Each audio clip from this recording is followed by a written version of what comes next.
It's the Horror Guys one more time.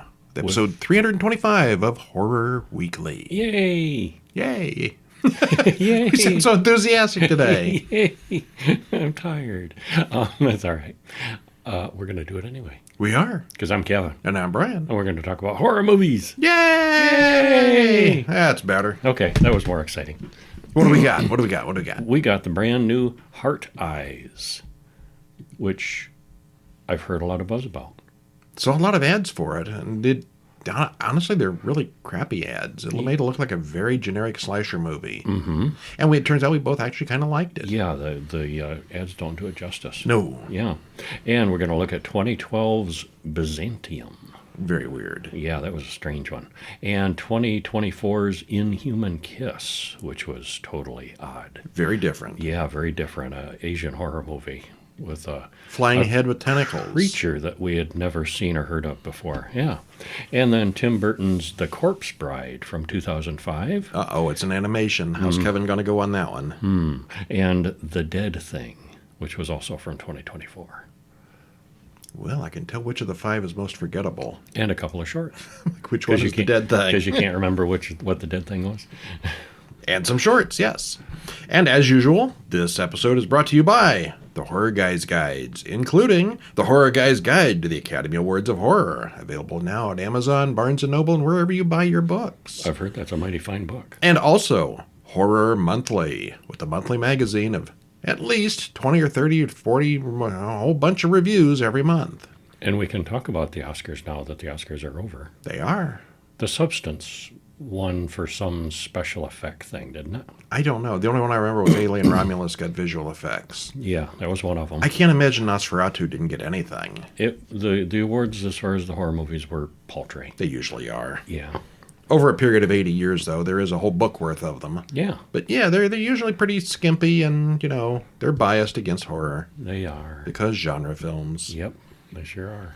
Well, one that's probably not going to be up for the Oscars this year is 2025's Heart Eyes. Probably not. Directed by Josh Rubin. Written by Philip Murphy, Christopher Landon, and Michael Kennedy. Stars Mason Gooding, Olivia Holt, Mason Gooding again, and Gigi Zumbato. Hour 37 minutes. So he was so good in this that he stars twice? I guess. Yeah. Dual role? I don't know. Yeah, I don't think so. Well, judge spoiler-free. What happens? Well, this was way less serious than either of us expected because it's the trailer makes it look like a regular, serious, deadly slasher movie, and it's not. There's loads of humor in it. It's a comedy. It does have a serious body count and gore, but it's very much on humor and romance. Yes. Yeah, just very much a mashup, and like a rom-com almost. Well, we've seen Valentine's Day horror movies before, but this was actually the rom-com kind of. This goes down the rom-com side of things. Yeah, it did. Yeah. We found it entertaining. Yeah. It was way better than I expected. Yeah. Uh-huh. Patrick and Adeline are going to have the best Valentine's Day ever. He botches the proposal when she bites into the ring by accident. I told you not to put it into food. As they kiss, his phone interrupts. It's Nico, the photographer, who's messed up those candid photos. Someone kills Nico before they can try again. Yeah, Nico is often hiding in the bushes with a long-distance camera to capture the moment. To capture candid photos, yes. Well, the killer gets Nico first. Well, then Patrick gets an arrow shot through his forehead, and Adeline runs through the vineyard, and it's nowhere near as romantic as it was a minute ago. No, it's not. As the killer closes in on her, a security guard tries to stop things, but he dies quickly. Saw that coming. Adeline, on the other hand, learns what it's like to ride through a giant wine press. We're like, what is that thing she's hiding in? It took us a minute to figure out. We soon figured it out. Yeah, it you know how it can squish grapes? It can also squish other things. Yeah. Yeah, other soft, juicy things. Well, we see the killer in his mask, which does in fact have hearts for eyes. And the credits roll. Okay. Well, the news comes on and talks about the HEK killer. HEK for Heart Eyes Killer. He's struck several times in the past few Valentine's Days, and Valentine's Day is approaching once again. Uh-oh. We cut to Allie and Monica talking about the holiday. Allie is impressed to find that she has exactly the same coffee order as Jay Simmons, the hunky guy who is clearly on the path to be her new boyfriend, at least until she accidentally gives him a bloody nose and runs away. Not a good first meeting. No. It's awkward. Crystal Kane talks to the board. She didn't realize there was a Valentine's Day killer out there, so Allie's ad campaign is just terribly timed. It's like Cupid shooting people with arrows, killing them on the commercial, and it's supposed to be romantic, but it's not. But it's bad timing, yeah. Well, she's made an ad of various lovers dying violently, which is not the look Crystal was going for. She calls in Allie's replacement, which turns out to be J. Simmons. Rom-com. Well, detectives find a wedding band at the scene of the pre-credit murders, and it says J.S. What's his name again? J. Simmons. J. Simmons. Yeah, they know it was the HEK killer, and there's going to be more deaths, because he never just won. Mm-hmm. Well, Jay and Allie talk. Monica and Allie talk. Allie goes on a date with Jay, and the bouncer at the expensive French restaurant runs a metal detector over her. Do they do that? Why would they do that? Because of the killer? HK killer. Yeah, that's why they said at the door. They did mention that. All right. Because there's a killer on the loose. Allie goes on and on about how she's the least romantic person ever. She really hates Jay, but kisses him anyway when she spots Colin, her ex, who is out with a date of his own. We see through the killer's mask as he watches all four people. So we're kind of giving away right away that it's not Jay. Them. We thought it was going to be Jay for a minute, Allie. but yeah. no. Mm-hmm. All right, well, anyway, HEK killer. HEK. He's doing his thing. Mm-hmm. How is he going to do his thing? Though? Well, as we said, who is it? It's a whodunit, It is a whodunit, yeah. And the trailer made this look like a bog-standard slasher film, but it actually leans way over into parody and comedy. The characters' situations and deaths are mostly all very over the top, and they also have all the usual tropes from both slasher movies and rom-coms. It doesn't even have a stinger fake ending where the killer reappears before the credits. Well, it kind of does, but not the usual way. It's definitely not what we expected, and that's the best thing I can say about this one. We were entertained throughout. I thought it was a lot of fun. Yeah, it was good. Yeah, I didn't think it showed a lot that I hadn't seen before. No. But it's really well put together, assembled well. It makes fun of the stuff good. that you've seen before. It does, yeah. Yeah. Entertainment value is high. I was not expecting to like a Valentine's Day slasher movie. And yet, we do. And then, when we go through the list of people's favorite all-time vampire movies, this one keeps coming up, and we were completely unfamiliar with it. Mm-hmm. It's 2012's Byzantium, directed by Neil Jordan, written by Myra Buffini, stars, I'm going to butcher it, I'm going to call it Saoirse Ronan, Gemma Arterton, and Sam Riley. Little under 2 hours, and there's a trailer in the show notes. And I knew nothing about this, and it kind of seems different than the poster implies, too. Well, the poster shows a building. Yeah, yeah, like it's all about this hotel. The building, yeah. Well, and it is. The Byzantium is the name of the hotel. Well, as soon as we found out there were vampires involved, I asked, do you think this was an influence for that American Horror Story hotel series? And it's not. Okay. There's very little involved, very similar. There's a hotel and there's vampires. But that's it, yeah. Uh-huh. Well, this was kind of cool how it starts out with a couple of women and gradually fills in who they are and what their history is. There's horror and romance and very good storytelling. It's a little on the long and slow side. This is not an action movie, but that's a feature, not a bug in this case, as the movie unfolds. And it's a very good one. And I'm going to step out on a limb and say favorite of the week. Okay. I'm not going to go that far, but I did like it. Yeah. It's worth another watch someday. Mm-hmm. We did Only Lovers Left Alive last week about old vampires. This is not about really ancient vampires, but we get some history here. They're pretty old. Yeah, oldish. They're older than people. Normal people. Yeah. Nobody needs another vampire origin story. And yet we get one. Well, we do, Sort of, yes. yeah. Well, what happens? Well, Eleanor writes a story and then throws it out her window. Robert, an old man, reads her note and says it's a good story. Her story is about Clara, who is full of secrets. Well, and then we cut to Clara, who's dancing in a nightclub. She steals from a man and then bites him on the nose when he puts up a fight. Keeping it classy. And she robs the till on the way out, too, yeah. The club owner fires her, and, she's like, yeah, I'm fired, I'm going to steal. And she runs out the door with, fists full of money. Well, when Werner comes looking for Clara, she leads him on a chase all over town. And who is this Werner guy? We don't know. Yeah, some guy in a suit shows up at the club saying, "Have you seen this woman?" Well, old man Richard takes Eleanor home and tells her stories from his scrapbook. There comes a time in life when secrets should be told. You've got secrets, haven't you? He knows. Uh-huh. He talks about old stories of revenants, and eventually she cuts his wrists and drinks his blood until he dies peacefully. He was waiting for that. Mm-hmm. Yep. Well, Werner and Clara talk. He caught up with her. He repeatedly insults her.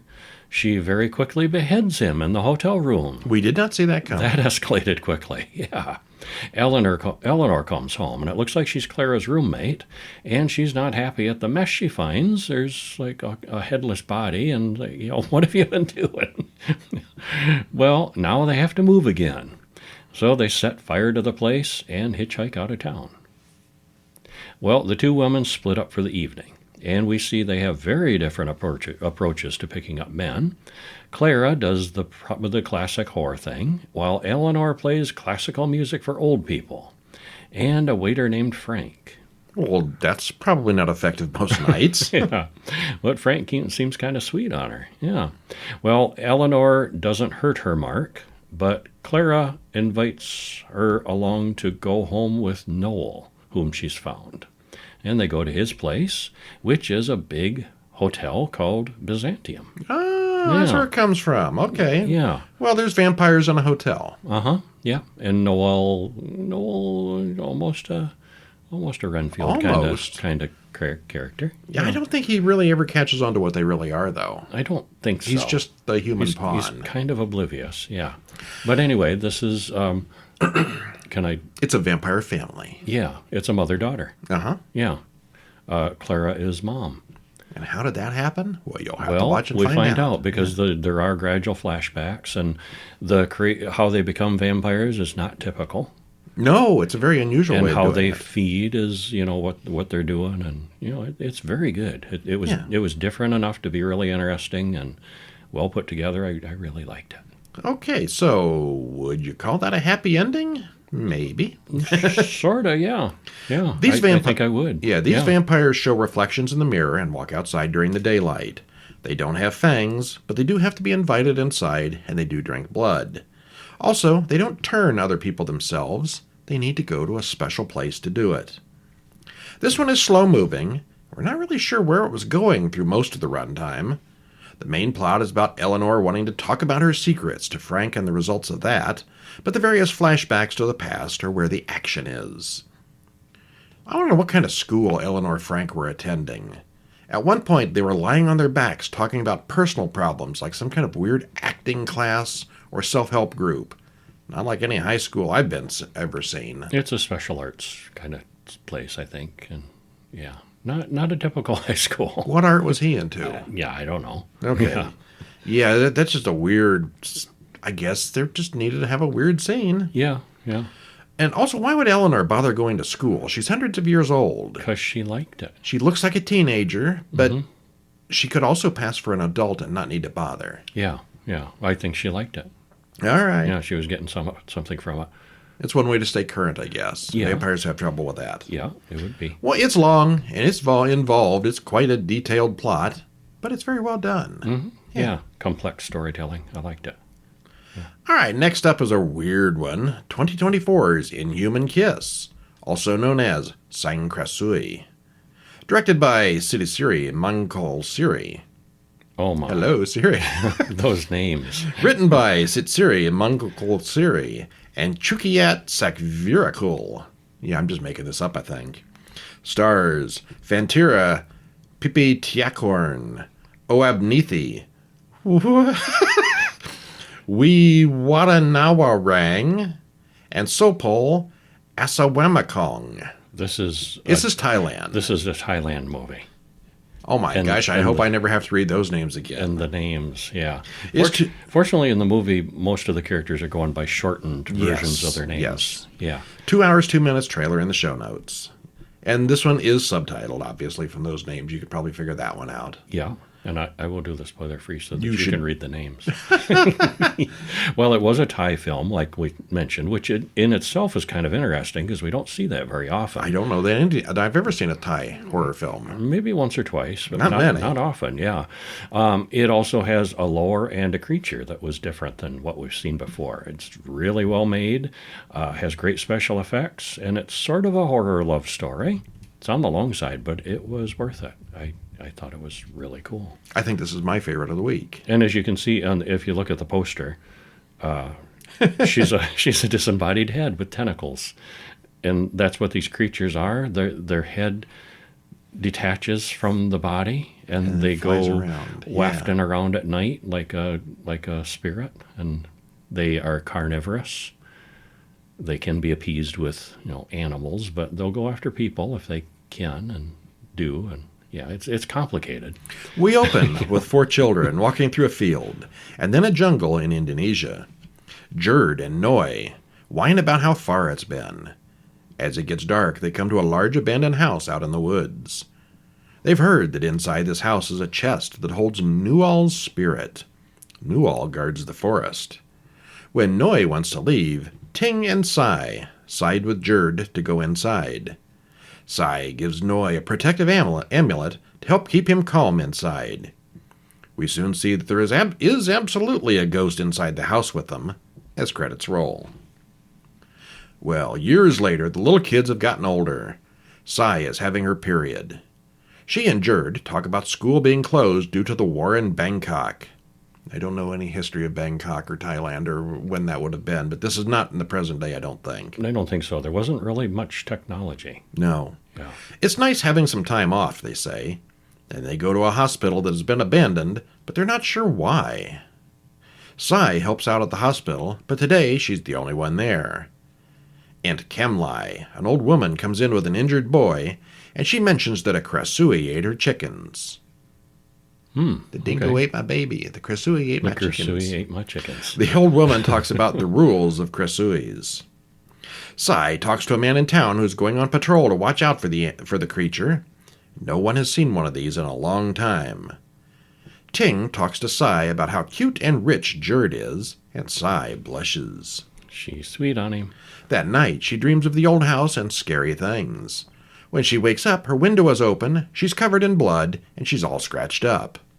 Maybe the blood the previous night wasn't from her period after all. Them chickens fighting back?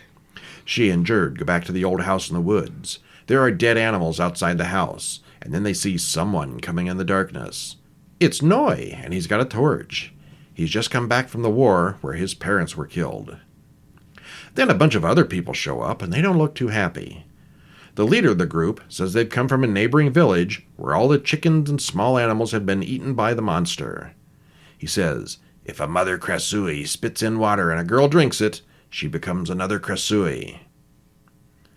Well, the man opens up a cage, and he shows them that he's literally got the dead head of a Krasui in there. They've got a whole bunch of these heads. So they can be killed, these creatures, yeah. These men are Krasui hunters, and they're here to catch the one in town. Mm-hmm. That's probably where we should stop. Yeah, hilarity ensues from there. Because, just because you're a monster doesn't mean you're a bad person. Well, we looked it up. A Krasui is a spirit from Southeast Asian folklore depicted as the head of a young and beautiful woman that floats at night with her internal organs hanging below her. She's a vicious creature driven by extreme hunger and thirst, active throughout the night until she must return to her body by daylight.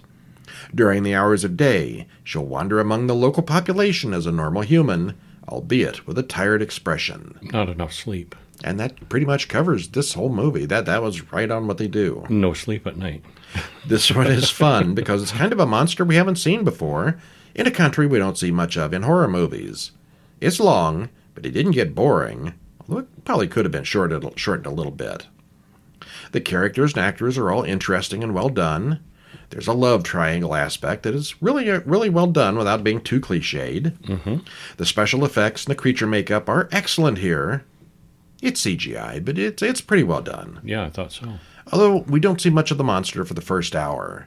I think maybe it's a little over the top ridiculous, so they try to keep it back a little bit. Mm-hmm. Yeah, it's just way better than I thought it would be. And as I said, it's my favorite of the week. I'd put it on number 2 for me. Yeah, I like Byzantium too. really good. But yeah, this was just good because it's so unique. We mostly had good things this week. Yeah. Mostly.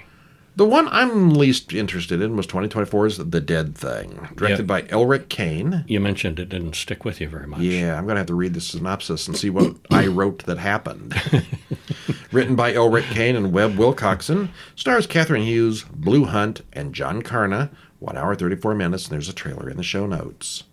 Spoiler-free, a young woman, generally unsatisfied with her life, is also unsatisfied with the string of guys she dates and sleeps with.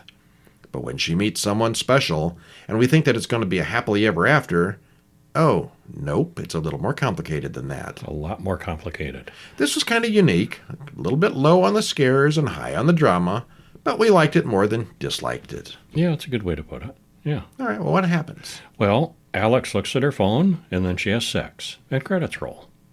That escalated quickly. Yeah, this is how she's spending a lot of her time. She works, she meets guys, and, trying to connect with somebody and not succeeding at it. She's not seeming real happy.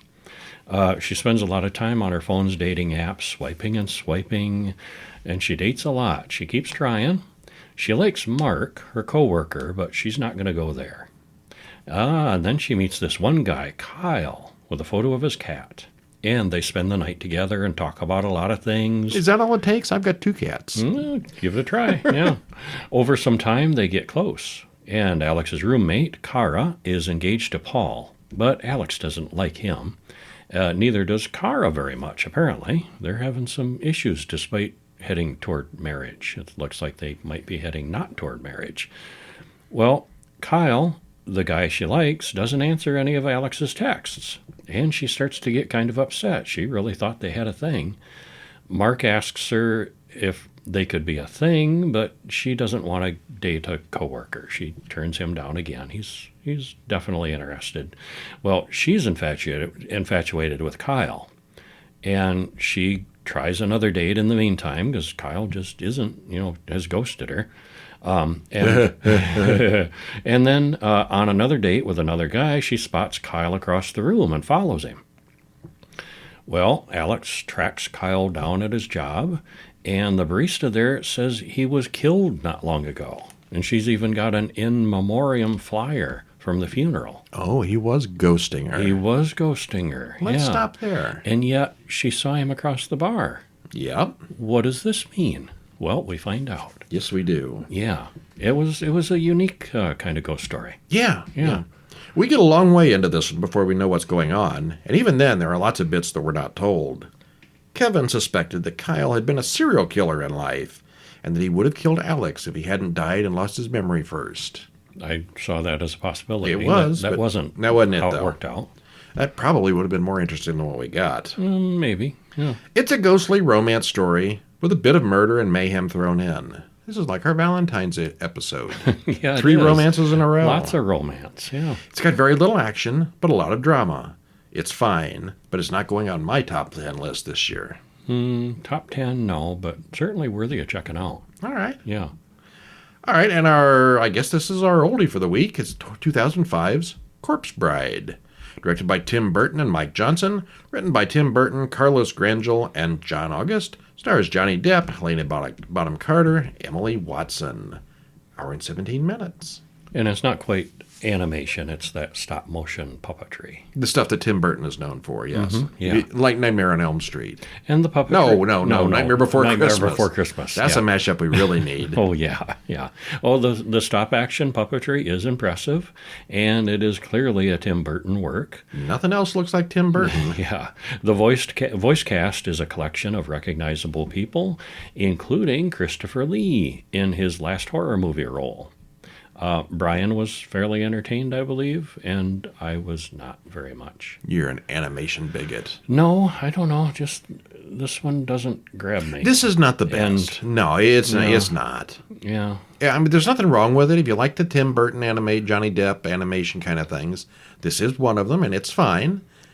It's not great. Well, I found myself tuning out, and I have noted here in my commentary that, I was checking my computer and, doing my phone and doing other stuff. And I realized, 20 minutes just passed, and I completely have no idea what happened in this movie in the last 20 minutes. Well, what is your thought on Nightmare Before Christmas? Barely better. Yeah. It's a perennial classic. It gets long. I mean, I love that opening number, the This Is Halloween song, but then it just drags on and on. And then Santa appears, and there's the Santa and the goblin guy in the. I'm rolling my eyes at but you. Most of it's just draggy. Okay. You'd like the live action stuff. I do, yeah, so much more. Well, we watch as Victor Van Dort draws a picture of a butterfly. He releases it, and we follow along as it flies through the town. We soon learn that this is a musical, as Victor's parents sing about the pending wedding and how it's a great day for a wedding. Across the street, the bride's parents sing the exact opposite song. They're a little less enthusiastic. Yeah, they are. But her family is dead broke, and they need the wedding for the money. And the happy ending here is when the broke parents get the money. Yeah. Huh. Money solves all problems once again. Yay. Well, the parents all get together to discuss the details of the wedding while Victor keeps himself busy by playing the piano, which draws in Victoria, his bride-to-be that he's never actually met before. 3 hours later, Pester Gulswells runs them through the wedding rehearsal one more time. There are a lot of words to memorize, and Victor's not doing well. Yeah, it's a complicated ceremony it's going to be. He can't even manage to light a candle. In the middle of the ceremony, Lord Barkis Bittern comes in, and he's all stuffy and proper. The whole thing goes badly, and Glasswell cancels the ceremony until Victor can learn his vows. Victor goes for a walk in the woods as he frets over the lines that he can't remember. He recites his vows as he meanders through the dense old creepy woods, and finally gets it right, except something in the wood hears him and acts on it. Victor has accidentally committed to marrying a dead woman. "I do," whispers the corpse bride as she appears on the ground. And that leads to trouble. It does, yes. Well, this is probably the most Tim Burton-y of all the Tim Burton animated films. He didn't make much that looked like this afterwards. I think maybe this wasn't the big success he was hoping for, and he just stopped doing them. Mm-hmm. It basically takes everything he learned from A Nightmare Before Christmas and brings back the best of that. The problem is, if there is one, is that there isn't much new here. It's not subtle. Everything in Dead World is bright and colorful, and the real world is dark gray and dull. There are a few songs, but like you said with Nightmare, I want to call it Elm Street. Nightmare Before Christmas. Nightmare Before Christmas had a really good soundtrack. And this, it's got the songs, but there's only a couple of them, and they're not that memorable. No, the songs in Nightmare Before Christmas are more memorable. I'll mention, though, It's a Good Day for a Wedding song, because I put it there in my description, but I don't remember any of the others. Yeah. Well, the cast, on the other hand, is pretty amazing. Every character is played by somebody you'll recognize.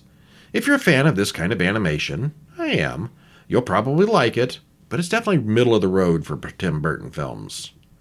I gotta point out that Christopher Lee appears in several scenes as the terrifying Pastor Gulswell. Well, he is a scary old preacher. Mm-hmm. He does get the line, "You shall not enter here," which probably was a nod to the Lord of the Rings. Very similar to something Gandalf the Grey says. Yeah, he always wanted to play Gandalf the Grey, but he was too old for Peter Jackson's movies. But his voice here is unmistakable, although he didn't do any songs. And as you said, this was his last horror role. He could have totally sang. He sings. He sang. He was a singer, but he didn't. Well, he was maybe in the group. He didn't have any solo songs. Yeah. Not that I noticed. Yeah. Well, I can appreciate it for the work that it is, but for entertainment value, just wasn't into it. All right. Yeah, and this was my second time seeing it. Okay. Yeah. We got a short film. We do? The Itch from 2020. Directed by Connor O. McIntyre. Written by Ethan Walden. Stars Shane Herndon, Chelsea Jordan, Nicholas Dow, and Bobby Gutierrez. A little under 12 minutes, and this is on YouTube. Just follow the link in the show notes. What happens? Well, Enzo asks his girlfriend Abby if she's going into work today. But Abby said she's going to stay home today.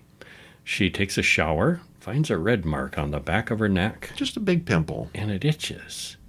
The itch gets progressively worse, and she misses more and more of work. Enzo keeps saying there's nothing much there, and she just needs to suck it up and move on with her life. Well, eventually she's had enough of both problems. Mm-hmm. Enzo and the itch. Yeah. Well, It's really well filmed. Yeah. Yeah. And we always know, what's going on. Yeah, there's no doubt what's happening. Yeah, the two leads are very good. The body horror effects are very good. And overall, it's a lot of fun. Yeah. Yeah, it was a very good one.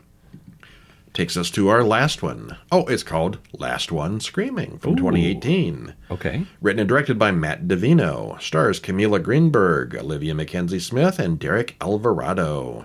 9.5 minutes, and it's on YouTube also. This one, well, what happens here?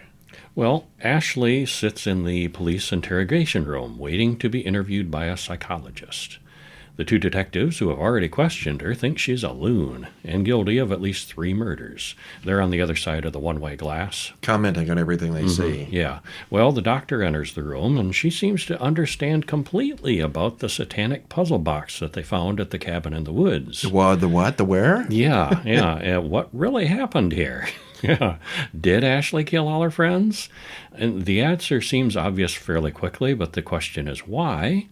And even more questionable is the psychiatrist who seems to believe every word. There's a story we don't get and we should. This needed more. This left me wanting for more. Yeah.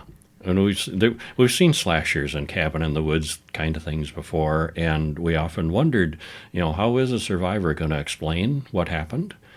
This gives a little snapshot of one possibility. Yeah, if you're in a Friday the 13th movie and Jason kills the entire camp except you, and there's no body for him to be found, how do you explain that to the police? You're sitting in the police interrogation room afterward. Covered in blood. Yeah. No, really, I didn't do this. No, it was a mass killer, really. Uh-huh. Oh, hey, we're all out of movies. Oh, darn it. We'll have to watch more next week. We should watch more. Want to do a theme week? Sure. Did you like the Bloodstone movies? Yeah. Did you like the Puppet Master movies? Yeah. Did you like the Killer Toys movies? I think we're going into Full Moon Entertainment. Full Moon and Charles Band directing movies. Okay. He done some really good stuff, and then there's the stuff we're going to watch next week. Okay. Great. Yeah, it's going to be a fun one. So he's kind of hit and miss is what you're saying. Yes, very much so. Okay. The good and the bad and the atrocious. Mm-hmm. And that's going to be for next week. Or if you just can't wait, you can read the reviews and the full synopses on horrorguys.com. Or better yet, sign up at horrorweekly.com and get it free in your email box once a week. Very convenient. Very much. I'm Brian. And I'm Kevin. And we'll see you next week. See ya.